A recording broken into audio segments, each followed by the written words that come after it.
c'est la première fois qu'on se voit autour de Chercher l'erreur. On souhaite également une très bonne année à tous les auditeurs et tous les fidèles de l'émission Chercher l'erreur. Et puis eh bien cette année 2026, elle a commencé fort, hein, Isaac, avec le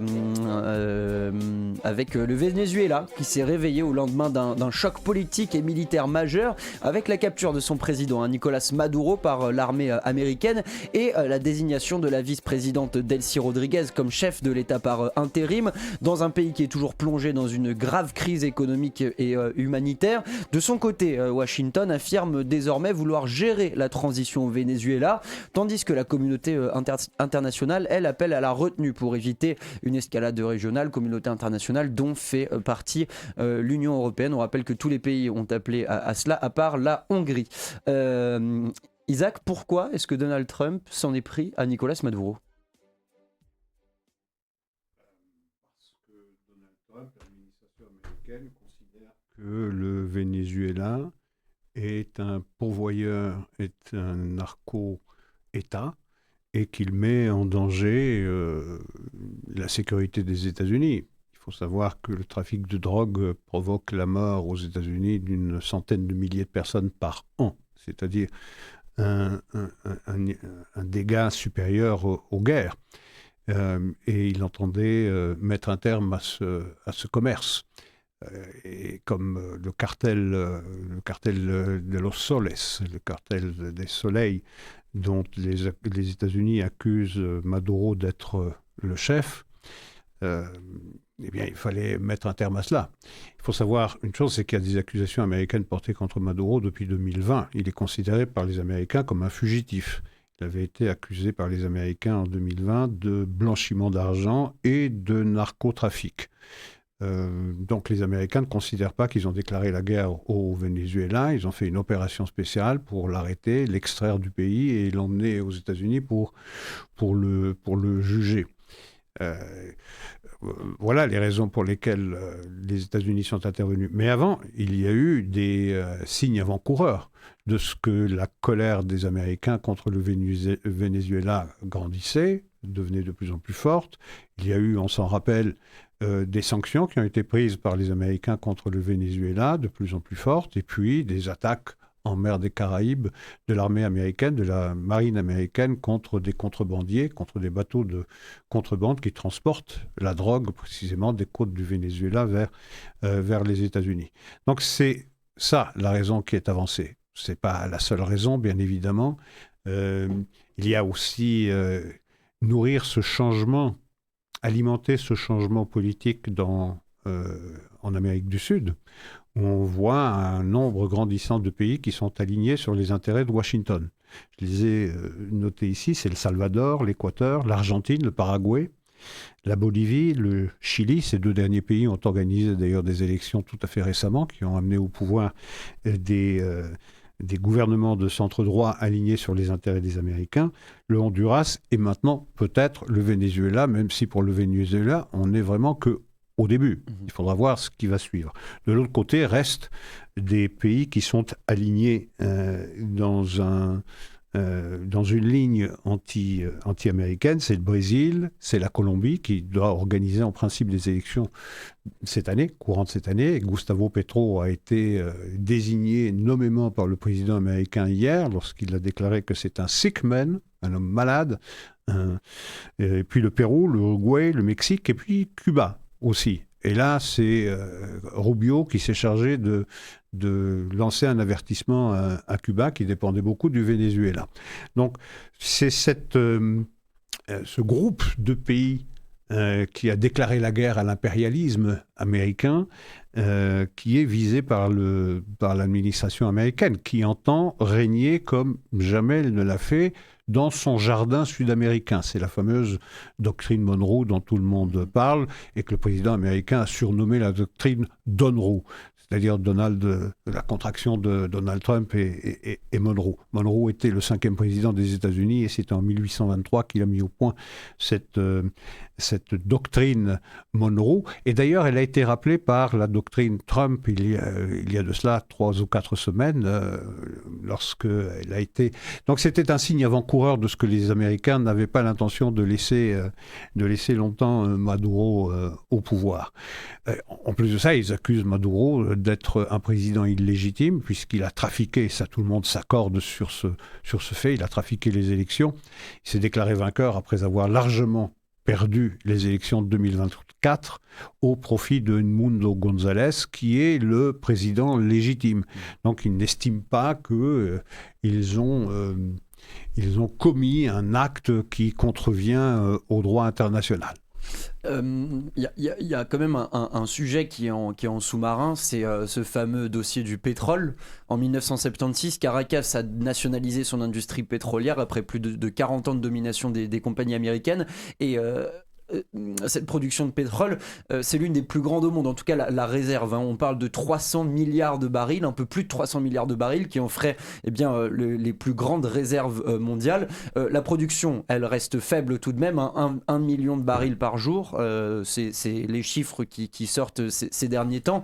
Et Donald Trump, lui, a déclaré: de très grandes compagnies pétrolières américaines vont se rendre sur place, dépenser des milliards, réparer les infrastructures gravement endommagées et commencer à générer des revenus pour le pays. Est-ce que ce ne serait pas ça l'objectif de Donald Trump ?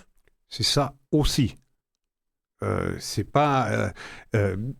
n'est pas la raison principale. La raison principale, c'est le narcotrafic.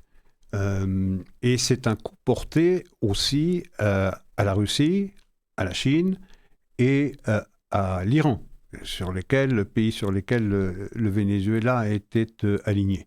Maintenant, songez, effectivement, il y a 300 milliards de barils en réserve dans les sous-sols vénézuéliens, ce qui fait de ce pays le principal pays au monde en termes de réserves pétrolières.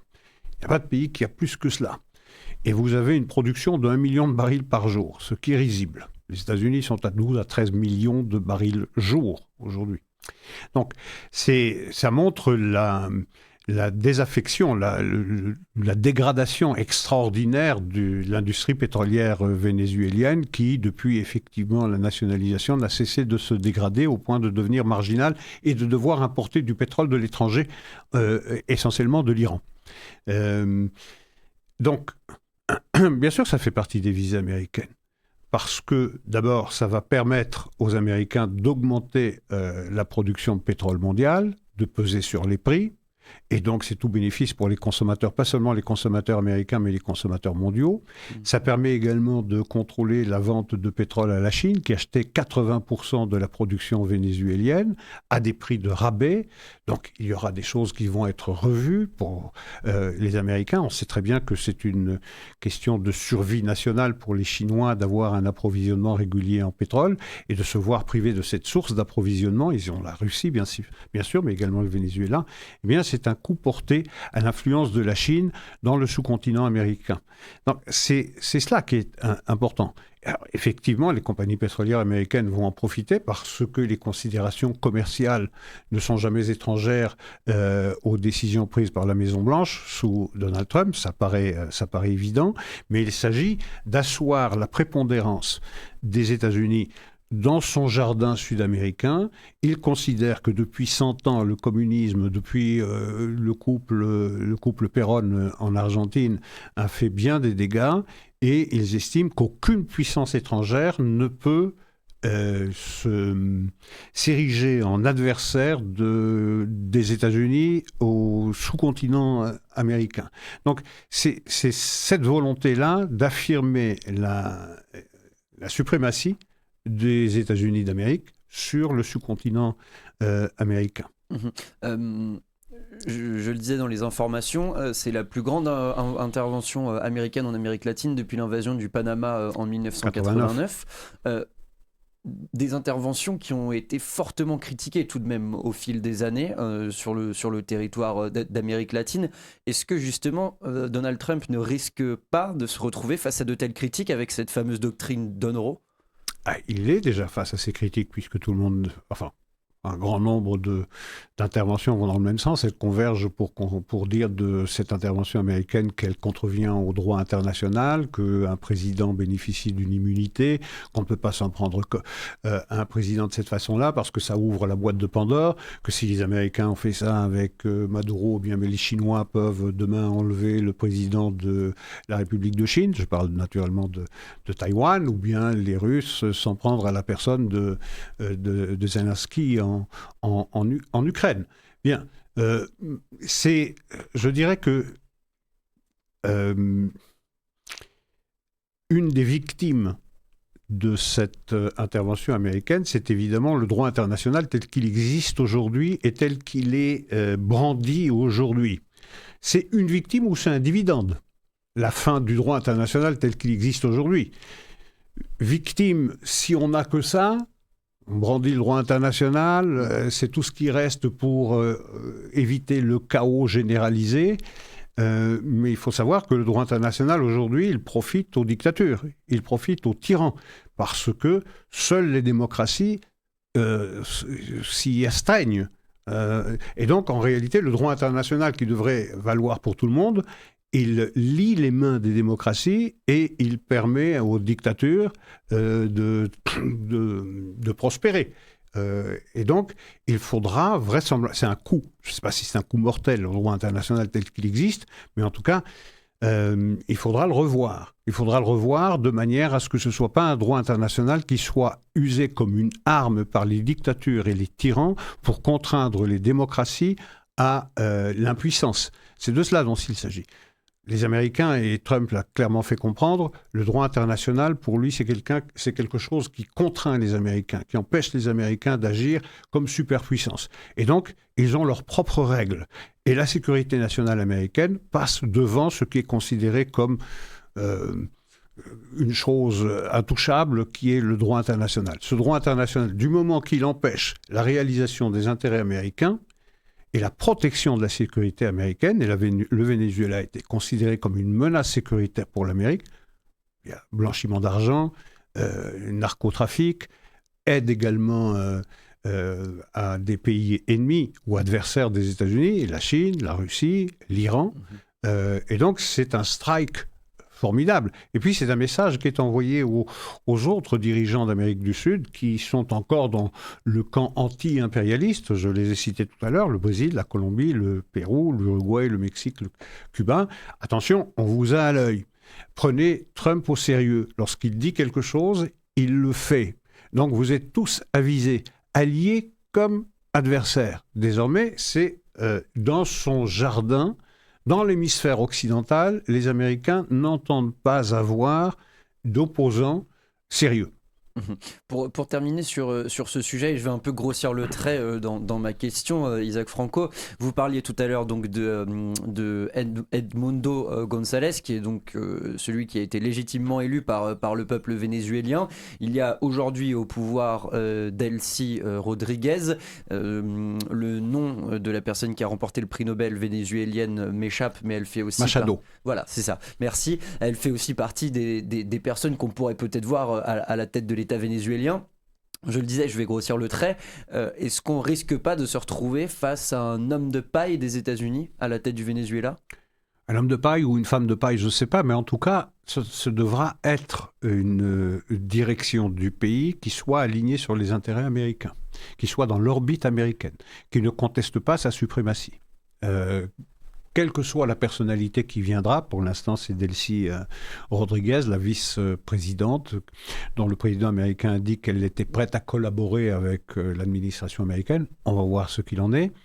Mais on n'est qu'au début de cette affaire. Qui fait partie tout de même de l'entourage de Maduro. Tout à fait, c'est ce que j'allais dire. Et le ministre de l'Intérieur et le ministre de la Défense sont toujours en place. Donc, ce qu'on a observé, ce que nous commentons maintenant, c'est le début d'un processus. Sur quoi il va s'ouvrir, quelle sera la poursuite de cela, comment est-ce que les Américains vont assurer la gouvernance de ce pays pendant cette période de transition avant que des élections éventuelles soient à nouveau organisées ou bien que les Américains décident de mettre Edmundo González à la tête du pays puisque c'est lui le président légitime. Je ne sais pas. Mais en tout cas, il y a une période d'incertitude qui s'ouvre. OK, les Américains ont pris Maduro, reste Rodriguez, qui est une communiste, qui est alignée sur la politique menée par Chavez d'abord et puis par Maduro. Il y a ensuite le ministre de l'Intérieur qui a mené la répression et le ministre des Affaires étrangères. Donc, comment est-ce qu'on fait lorsque on a enlevé le président, mais qui reste cette infrastructure gouvernementale? Je ne sais pas, les Américains possèdent de puissants moyens de pression, et le président américain n'a pas exclu une seconde intervention pour ramener ceux qui seraient tentés par une ligne opposée à celle des États-Unis, pour les ramener à la raison, ou bien pour les extrader ou pour les prendre comme ils ont pris Maduro. Je ne sais pas. En tout cas, c'est un bouleversement extraordinairement important. Et pour ce qui concerne Israël, c'est aussi un bénéfice considérable. Songez un peu, et c'est peut-être cette affaire-là, une affaire qui a certainement été discutée lorsque le Premier ministre israélien s'est rendu à Washington, puisque Donald Trump a souligné la centralité d'Israël dans la décision prise par les États-Unis d'extraire Maduro du Venezuela et de l'amener devant un tribunal américain. Mais pour Israël, c'est un bénéfice. Pourquoi ? Parce qu'encore une fois, si le Venezuela n'était pas un partenaire de l'Iran au même titre que le Hezbollah, le Hamas, le Yémen ou la Syrie avant la chute du gouvernement de Bachar al-Assad, il n'en reste pas moins qu'elle était dans cette galaxie pro-iranienne, qu'elle a bénéficié de... l'Iran a bénéficié d'un hub où il pouvait blanchir de l'argent par le trafic de drogue et ensuite alimenter l'armement, l'effort de guerre du Hezbollah et de l'Iran. Donc, c'est très important, et on voit que l'Iran, qui a mis des années à construire cet anneau de feu autour de l'État d'Israël, qui a mis des décennies à le mettre en place. Songez un peu. Jusqu'au 7 octobre, vous aviez des proxys de l'Iran qui se trouvaient à toutes les frontières israéliennes. Se trouvaient à Gaza, se trouvaient au Liban, en Syrie, au Yémen, en Irak et en Iran, et en Iran même. Donc tout cela, petit à petit, eh bien, depuis le 7 octobre, a été détricoté par les Israéliens. Et le Venezuela est une des pièces de ce puzzle qu'avaient mis en place patiemment les Iraniens à coups de dizaines de milliards de dollars, privant ainsi leur propre population des moyens de subsistance décentes, et qui fait que désormais la population iranienne se révolte elle-même. Donc on voit tout cet anneau de feu, toute cette construction qui paraissait imprenable, qui paraissait indestructible, et puis depuis le 7 octobre, on voit que petit à petit, tout cela se détricote les uns après les autres, et on peut voir donc, si on pousse un peu loin le raisonnement, on peut voir la chute de Maduro comme une des conséquences aussi du 7 octobre. Et donc, et pour les Américains, c'est tout bénéfice parce qu'ils assurent leur suprématie dans le sous-continent américain et privent les Chinois d'une ressource pétrolière, d'une ressource énergétique dont ils ont grand besoin pour alimenter leur propre économie. Dernier sujet, je rajoute une question sur ce sujet Maduro, parce que je trouve ça très intéressant. On le sait, Vladimir Poutine a toujours été un grand allié de Nicolas Maduro. Pourtant, le président russe ne s'est fendu que d'un petit communiqué depuis que les États-Unis ont capturé Nicolas Maduro. Est-ce que, à coup de ricochet, ça peut avoir une conséquence sur les négociations de paix avec l'Ukraine ? Mais écoutez, on revient à la période des grandes des influences par les superpuissances. Bon, l'Amérique, on en a parlé, elle veut régner en maître absolu sur tout l'hémisphère occidental. Ça comprend l'Amérique du Nord, Canada, États-Unis et Amérique du Sud, mais ça comprend également l'Union européenne. L'hémisphère occidental, c'est tout ça. La Chine a sa propre sphère d'influence, la Russie a sa sphère d'influence, ou en tout cas elle prétend la reconstruire, la réaffirmer. Et donc l'Ukraine fait partie de cela. Qu'est-ce qu'il va sortir de cela ? On sait que le président américain va mettre un terme à cette guerre. veut renouer des relations veut nouer des relations à nouveau avec la Russie. Et je ne sais pas si ce qui s'est passé avec le Venezuela aura une influence directe sur les discussions entre les États-Unis et la Russie, mais en tout cas, le message envoyé par l'Amérique est un message envoyé à tout le monde, aux partenaires américains comme aux ennemis américains. Quand les Américains menacent, disent qu'ils sont susceptibles d'intervenir pour amener à la raison quelqu'un qui contrevient aux intérêts américains, eh bien ils le font. Don't mess with America. C'est ça le message qui a été envoyé par l'administration américaine, et ce message semble avoir été reçu par tout le monde. Alors, on va changer de sujet. Vous l'évoquiez dans votre avant-dernière réponse. C'est évidemment l'Iran et les manifestations qui se passent en ce moment dans la République islamique. Ça fait 9 jours maintenant que ce mouvement a commencé, ce mouvement de contestation.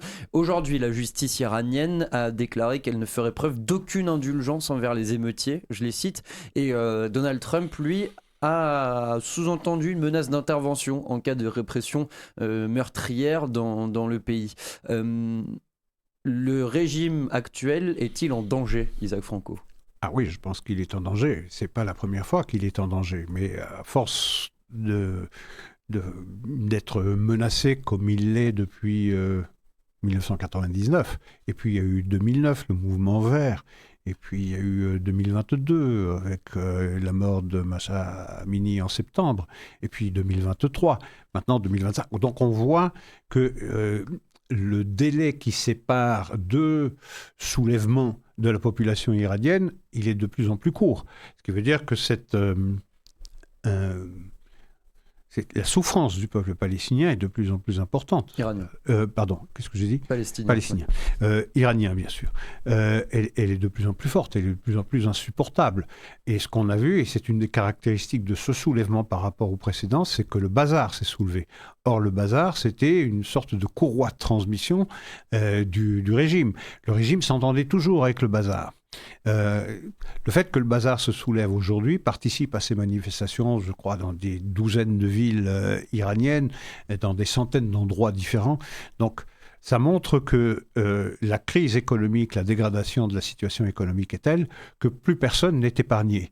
La classe défavorisée était déjà la première visée par cette dégradation de la situation économique. La classe moyenne l'est désormais, et maintenant les commerçants. Donc, et on a vu dans les premiers jours que les manifestations étaient contre la vie chère, mais très rapidement, ces manifestations ont tourné avec des slogans politiques, et plus seulement avec des slogans économiques, plus seulement du pain pour tout le monde, mais maintenant il faut se débarrasser de ce régime. On a vu des pancartes avec écrit « Mort à Khamenei » ou encore « Liberté », c'est des mots forts. Oui, c'est des mots forts. On a eu aussi le mouvement Femmes Liberté et ça n'a pas abouti. Alors on dit souvent, on commande souvent que depuis 9 jours que ce dernier soulèvement, c'est le soulèvement de la dernière chance. Non, c'est pas le soulèvement de la dernière chance. Si celui-ci aboutit, c'est tant mieux pour la population iranienne, bien évidemment, et pour toute la région, et pour la paix dans le monde, ça paraît évident. Mais si c'est pas celui-ci, il y en aura un autre. Parce que le régime, il tient à la personnalité essentiellement de Khamenei. Parce qu'en dessous de Khamenei, il y a beaucoup de divisions, il y a beaucoup de dissensions. Et donc, celui qui tient cette architecture encore debout, c'est la figure tutélaire de Khamenei. Celui-ci a 87 ans, il est malade, très très malade, on le dit en fin de vie. Et donc, de toutes les façons, ce régime va tomber. Le plus vite il tombe, le mieux c'est au bénéfice de la population iranienne et de toute la région. Ça paraît évident. Maintenant, est-ce qu'on est près d'un point de rupture ? Est-ce que le gouvernement, est-ce que le régime est, comme on le lit partout, en mode survie ? Oui, il est en mode survie. Bien sûr qu'il est en danger. Mais il faut, pour que ce soulèvement devienne une révolution et qu'elle aboutisse, il faut plusieurs conditions. Il faut que plusieurs conditions soient réunies. Il faut une pression du public, cette pression, elle existe. Il faut une dégradation insupportable de l'économie, ça existe. Il faut également une loyauté branlante dans les soutiens traditionnels du régime. Ça, il faut voir si les Bassidji, si les corps des gardiens de la Révolution sont touchés par cette dégradation de la situation économique et vont changer d'alliance et vont se montrer moins loyaux à l'égard du régime. Là, c'est une interrogation.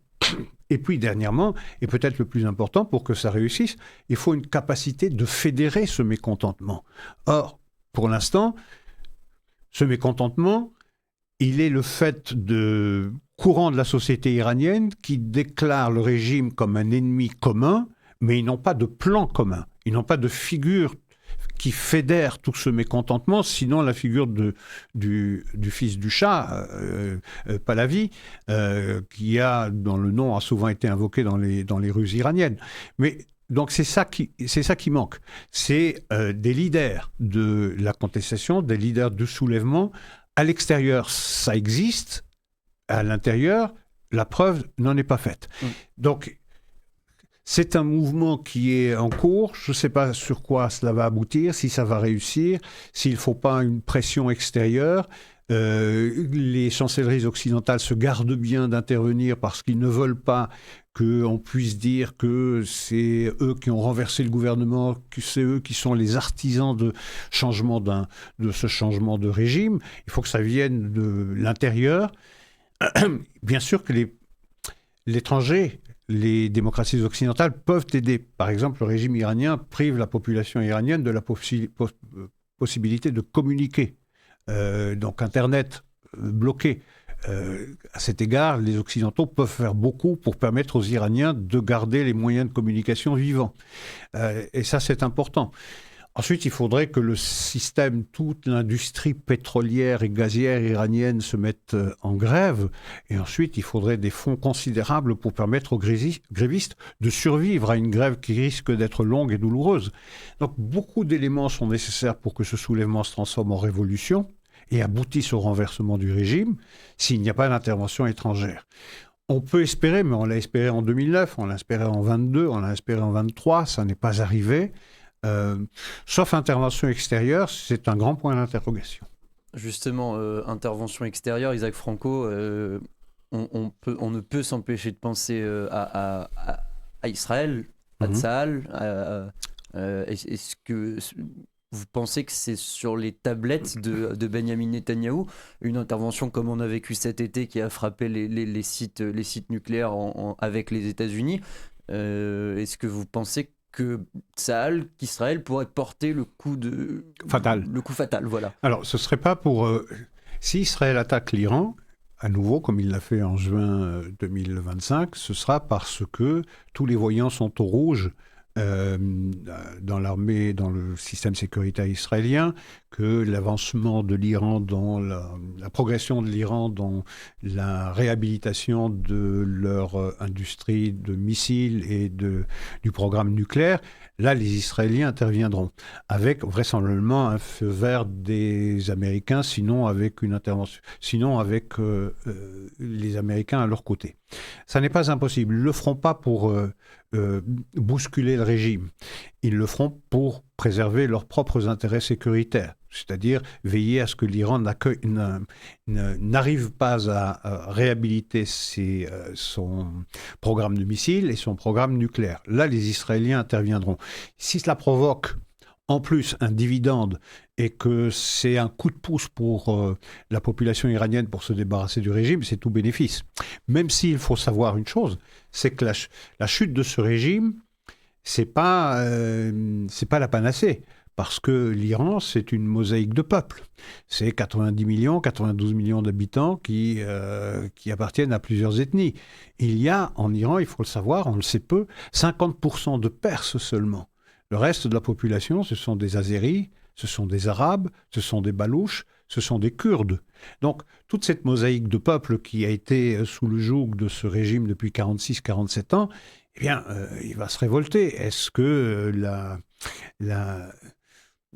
solidité de l'Iran y résistera? Je l'ignore. On a vu l'URSS littéralement démantelée, on a vu la Yougoslavie également émiettée. Donc il n'est pas impossible que là également il y ait des tensions au sein de l'Iran. Et c'est peut-être ce qui conseille la prudence à toutes les chancelleries occidentales. On ne sait pas ce qui va arriver si cette chute du régime survient de façon brutale, soudaine, alors qu'il n'y a pas quelque chose pour remplacer ce régime et assurer la continuité du pouvoir en Iran. Donc c'est très complexe. Je pense que les Iraniens ont leur destin en main et ils sont dans une situation de tel abandon, de telle misère, de tel désespoir que je pense que peut-être cette fois-ci, après toutes ces tentatives avortées les précédentes fois dans le passé, peut-être cette fois-ci les chances sont plus importantes que par le passé. Pour finir sur ce sujet, alors personnellement, mais c'est pour ça que je vous pose la question, je n'avais jamais vu des termes aussi forts lors des précédents soulèvements populaires. Donc on l'a dit, hein, le régime qui serait en mode survie et le président Massoud Pezeshkian, quoi qu'on pense de sa parole, a publiquement admis n'avoir aucune idée pour résoudre les problèmes. Ce sont des mots très forts. Ah oui, c'est un aveu d'impuissance. Le président iranien, bon, même s'il n'y a pas vraiment du pouvoir, hein, puisque le pouvoir il est incarné par ce qu'ils appellent le guide suprême, Khamenei, mais vous imaginez l'aveu d'impuissance. Je ne sais pas quoi faire, dit-il. Si vous ne savez pas quoi faire, dégagez. Et même si les derniers propos de Pezeshkian mettent la responsabilité de ce qui arrive dans le pays sur la personnalité de Khamenei, ce qui est assez nouveau. Et on a entendu Pezeshkian également la fin de l'année dernière dire que si nous ne pouvons rien faire, eh bien c'est l'enfer qui s'ouvrira sous nos pieds, sous le régime. Et nous l'aurons bien cherché, a-t-il déclaré le mois dernier. Donc, on voit que le régime, effectivement, est en mode survie. On dit même que Khamenei est prêt à quitter le pays si le régime n'arrive pas à maîtriser... On parle d'un plan comme Bachar el-Assad vers la Russie, vers Moscou, où on aurait un véritable repère de Forban, d'ailleurs. Mais... ça fait peut-être partie de la guerre psychologique de laisser penser que le régime est en train de penser à une fuite, à la fuite vers Varennes, de partir vers la Russie, Khamenei avec une vingtaine de proches. Il faut savoir que dans ce désespoir, dans ce désastre économique et social de l'Iran, vous avez cette personnalité de Khamenei qui est un des hommes les plus riches du monde, puisqu'il est à la tête d'une fortune qui est estimée à une centaine de milliards de dollars. On se pince. Donc, ce sont des mots forts, ceux du président iranien, qui disent eh bien, toute l'incapacité de ce régime qui a consacré des dizaines de milliards de dollars ces dernières décennies à alimenter un projet de destruction d'un membre de la communauté européenne. L'obsession de ce régime depuis 46 ans, 47 ans, c'est l'élimination de l'État juif. Et à cette fin, le régime a investi des dizaines, sinon des centaines de milliards de dollars dans le nucléaire, dans les missiles balistiques, dans cette industrie de guerre, en laissant se dégrader toute l'économie iranienne, qui est aux prises aujourd'hui avec une crise hydrique terrible, puisqu'on a même parlé de quitter la capitale Téhéran, puisqu'il y a une crise de l'eau qui est manifeste, une crise agricole terrible aussi, et alimenter des proxys en Syrie, au Liban, au Yémen. Tout cela a coûté énormément d'argent, dont la population iranienne n'a pas vu la couleur. Donc, vous voyez à quoi ce régime a voué toute son attention toutes ces décennies. Et on entend le peuple iranien dire aujourd'hui, on ne veut pas entendre parler du Liban, on ne veut pas entendre parler de Gaza, ça ne nous intéresse pas, pensez à nous. Et le régime répond, nous ne savons pas quoi faire. Et c'est vrai, on en reçoit beaucoup sur Radio Judaïka, des ressortissants iraniens, pour la plupart qui ont quitté la République islamique, et qui, eux, sont de fervents défenseurs et supporters de l'État d'Israël, et qui ne comprennent pas la haine vouée par la République islamique à l'État hébreu. Mais historiquement, ce sont des amis. Je veux dire, l'Iran pourrait redevenir un ami de l'État d'Israël Et c'est la même chose pour la population iranienne. En tout cas, une large majorité de la population iranienne, même si c'est un pays jeune qui dont les cerveaux ont été décérébrés pendant des décennies par ce régime. Mais historiquement, ce sont des peuples qui sont proches, qui sont amis. Donc, ça pourrait changer la face du monde. La chute de ce régime, avec des perspectives de paix considérablement plus fortes, beaucoup plus fortes. Songez un peu, le Hezbollah sans soutien financier venant de l'Iran, sans soutien militaire de l'Iran, même chose pour le Hamas, même chose pour le Yémen et les Houthis, tout cela tombe. Mmh. Tout cela tombe.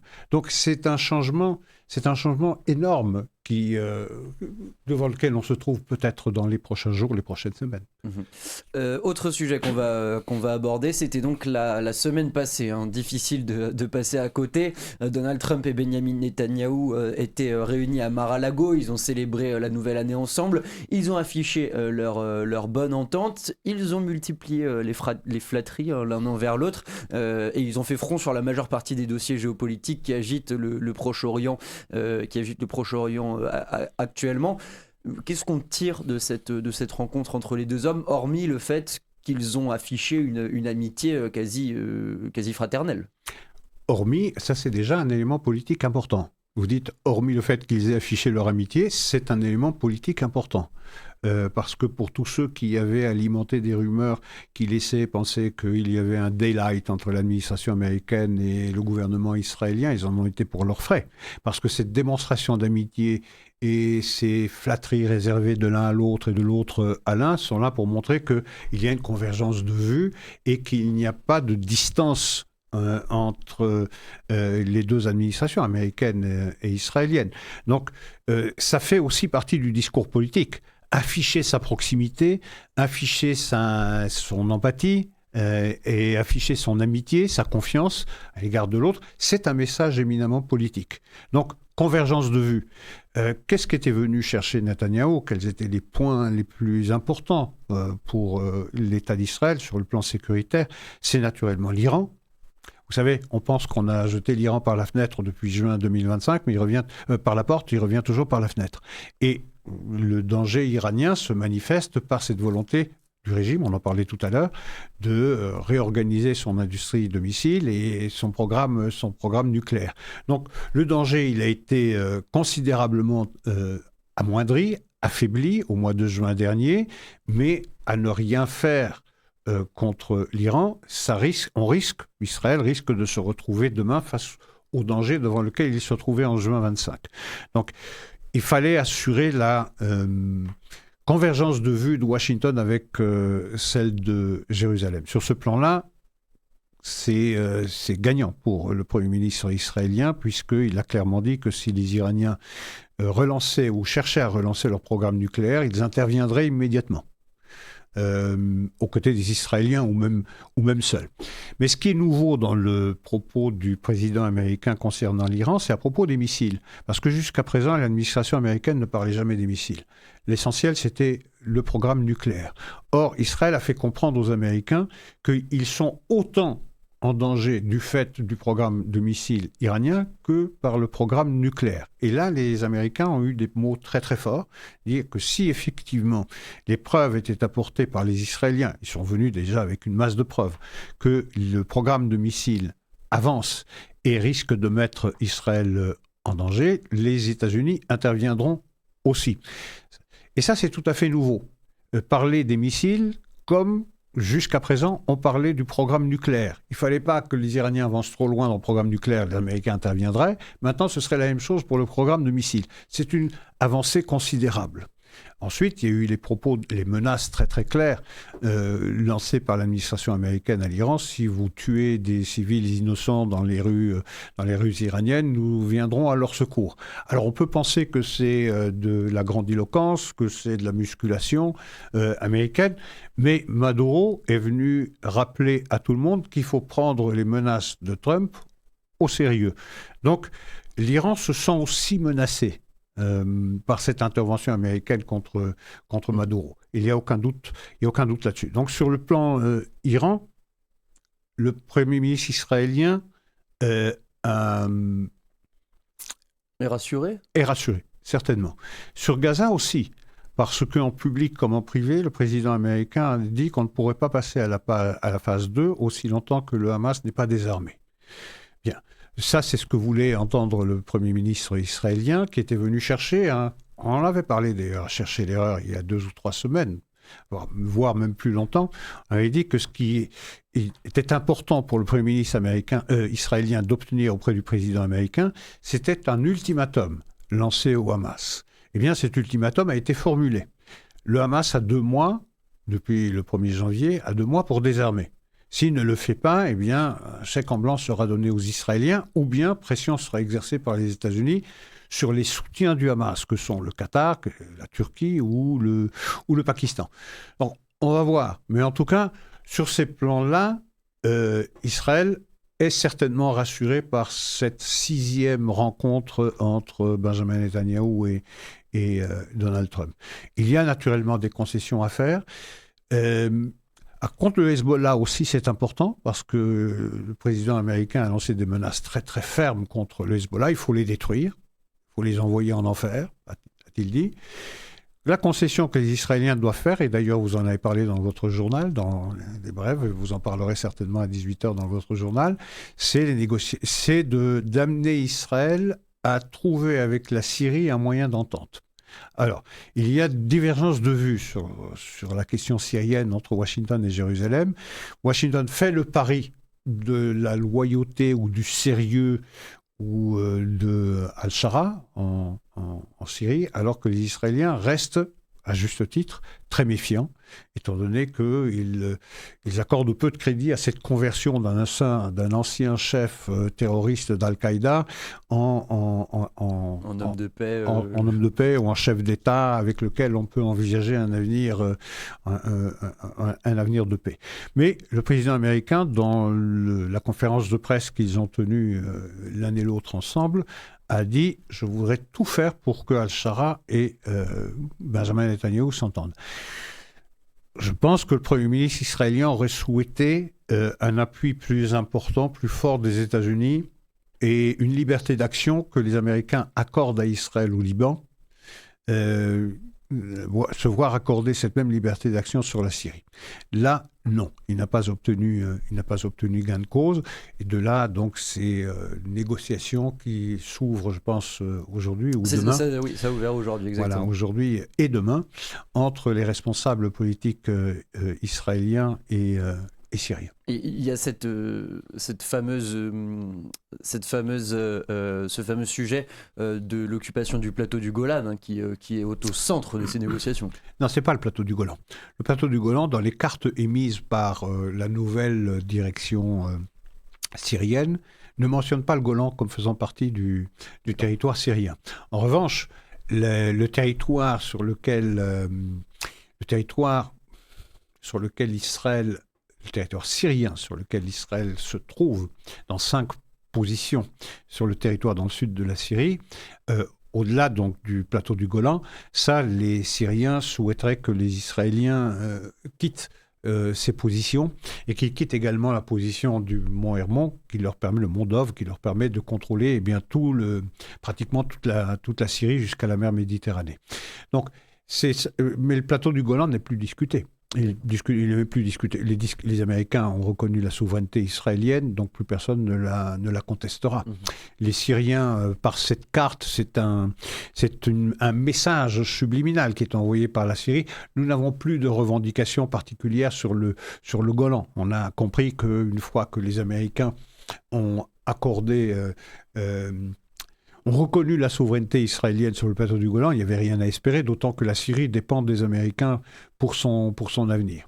Donc, je pense que c'est le seul point où les Israéliens n'auront pas obtenu pleinement gain de cause, c'est la Syrie. Oui. Justement, la Syrie, donc on le disait, les pourparlers entre la Syrie et Israël qui sont menés sous l'égide des États-Unis ont repris à Paris. C'est les premiers depuis presque 2 mois. Vous y croyez, Isaac Franco ? Avec la pression américaine, oui. C'est possible parce que je pense que les Israéliens n'auront pas beaucoup de choix et qu'ils devront trouver un terrain d'entente. À quoi ressemblera ce terrain d'entente? Je l'ignore. Quelles seront les concessions que Israël devra faire pour renforcer le pouvoir de Al-Shara en Syrie? Je l'ignore. Je pense que in petto, les Israéliens garderont toute la méfiance et demanderont encore à voir quel est le sérieux de Al-Shara et le sérieux de sa conversion en leader, en leader avec lequel on peut conclure des accords. Donc, je ne sais pas à quoi va ressembler à cela, mais la pression américaine sera très très forte. Je me rappelle les mots du président américain, c'est « je ferai tout ce qui est en mon pouvoir », et on peut imaginer qu'il est important, son pouvoir, pour que Al-Shara et Benjamin Netanyahou s'entendent. Ils ont tout pour s'entendre. Okay. On va aborder le dernier sujet Et pardon, oui. et un dernier point sur lequel il n'a pas obtenu gain de cause, le Premier ministre israélien, c'est important à signaler, c'est cette divergence qui existe sur la Turquie et la place que la Turquie souhaite occuper dans la réhabilitation de la bande de Gaza, sur le désarmement du Hamas, sur la volonté de la Turquie de faire partie de la force internationale de stabilisation, ce que les Israéliens refusent à tout prix parce que la Turquie est un ennemi incarné, la Turquie incarnée par Erdogan naturellement, est un ennemi irréductible d'Israël et qu'il n'est pas question pour les Israéliens d'avoir à ses frontières méridionales, eh bien, à la place du Hamas, d'avoir le régime turc. Oui. Dernier sujet, donc on l'a appris également la semaine dernière. Israël a donc reconnu officiellement le Somaliland, territoire autoproclamé de la Corne de l'Afrique, situé dans une zone stratégique entre la mer Rouge et le golfe d'Aden. Une décision qui a provoqué de vives condamnations de la Somalie et du monde arabe. Même les États-Unis n'avaient pas l'air très emballés par cette annonce. Pour Israël, c'est une reconnaissance qui répond à des objectifs géostratégiques, notamment la lutte contre les rebelles houthis au Yémen. Comment est-ce qu'on analyse cette reconnaissance israélienne du Somaliland? Pour Israël, c'est important. Bon. Maintenant, toutes les gesticulations, les grands cris d'orfraie qui sont poussés par tout le monde, par la Ligue arabe, par l'organisation de l'Union africaine, tout cela, ça finira par passer. Je veux dire, le Somaliland est virtuellement indépendant depuis 1991. Il a été indépendant en 1960, au moment de l'indépendance. Et puis, quelques mois après l'indépendance du Somaliland, il s'est agrégé à la Somalie pour former la Somalie que l'on connaît. Mais en 1991, il a pris ses distances. Et donc, il a proclamé son indépendance. Et c'est un régime démocratique, c'est un régime qui fonctionne. C'est un régime qui vit pratiquement avec ses seules ressources, sans aide extérieure aucune, alors que la Somalie, qui bénéficie du soutien de toute la communauté internationale, eh bien, verse dans le chaos et sa population dans la misère la plus noire. Donc, la reconnaissance par Israël du Somaliland, de l'indépendance du Somaliland, c'est important, d'abord parce que ça rend justice à une population qui veut s'affranchir du joug de la Somalie. Ensuite, pour des raisons sécuritaires, pour Israël, il suffit de regarder une carte. C'est dans la Corne de l'Afrique, c'est juste en face du Yémen, tout près du port de Berbera, qui est un port en eau profonde. Donc on peut surveiller le trafic maritime qui passe de l'océan Indien à la mer Rouge et puis au canal de Suez. Et on sait bien que les Houthis ont été un instrument de chaos pour ce commerce maritime. Donc c'est important pour les Israéliens d'avoir là un poste d'observation dans cet endroit stratégique. Je ne suis pas absolument sûr que les Américains n'y viendront pas eux aussi. Parce que, je veux dire, le Somaliland répond à toutes les conditions de la conférence de Montevideo pour la reconnaissance d'un État. Ils ont des frontières, ils ont un peuple, ils ont un gouvernement et la capacité de lier des relations avec l'extérieur. Donc ce sont les 4 conditions pour la reconnaissance d'un État. Et je trouve absolument hypocrite ces condamnations réservées à l'État d'Israël pour la reconnaissance du Somaliland, qui, comme je le dis, répond positivement à toutes les conditions exigées pour la reconnaissance d'un État, alors qu'on a reconnu un État fantôme.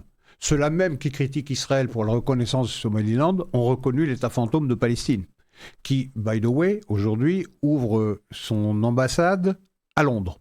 Et donc, vous avez des tas de pays qui ont reconnu un pays qui n'existe pas, qui ne répond à aucune des conditions visées par la conférence de Montevideo, et Israël, lui, reconnaît un pays qui existe, et qui en plus satisfait aux exigences sécuritaires israéliennes. Donc il y a des pays comme ça qui, à cause de considérations purement politiques, ne sont pas reconnus. C'est le cas d'un État kurde qui mérite d'exister. Là aussi, vous avez une cohérence de population, vous avez une langue, vous avez une culture, vous avez une histoire, vous avez des frontières, vous avez tout ce qu'il faut pour en faire un État. On ne peut pas le reconnaître. Même chose pour Taïwan. Taïwan, 24 millions d'habitants, une économie extraordinairement prospère, très créatrice, un gouvernement efficace, capable de nouer des relations avec le monde entier, une population, une culture, une histoire. Eh bien, personne ne souhaite la reconnaître, même si en sous-main, on l'aide militairement, puisqu'il y a eu un contrat d'armement passé entre les États-Unis et Taïwan de 11 milliards de dollars la semaine dernière. Donc, vous voyez l'hypocrisie, ces chancelleries européennes qui reconnaissent un État fantôme, un État qui n'existe pas, et qui critiquent Israël pour reconnaître un État qui existe. Mais pourquoi cette annonce elle est si controversée alors ? Ah ben parce que... Parce que c'est Israël qui l'a faite ? Oui, probablement, parce que c'est Israël qui l'a faite, et puis parce que ça contrevient au principe de l'intangibilité des frontières. On ne peut pas contester les frontières, parce que demain, on va reconnaître une autre partie d'un État qui a fait sécession. Donc, effectivement, c'est Israël qui le fait. Et puis, de la part d'Israël, c'est un coup de maître, parce que ça montre que Israël, en cette occurrence, est proactif. Il n'a pas suivi quelqu'un qui a d'abord reconnu le Somaliland. Il ouvre la voie. Il prend ses propres décisions qui répondent à ses propres intérêts, indépendamment de ce que les autres pensent. Voilà. Et je pense que cette autonomisation de la diplomatie israélienne, qui consiste à prendre ses propres initiatives, à dire, ben voilà, ça nous intéresse, on le fait. Eh bien, que les chiens aboient, la caravane finira par passer. Pour conclure sur ce sujet, Israël est tout seul pour l'instant. Personne n'a suivi l'État hébreu. Pour l'instant, personne. Pour l'instant, absolument personne. Mais je ne serais pas trop surpris que ça mettra peut-être du temps. Que les Américains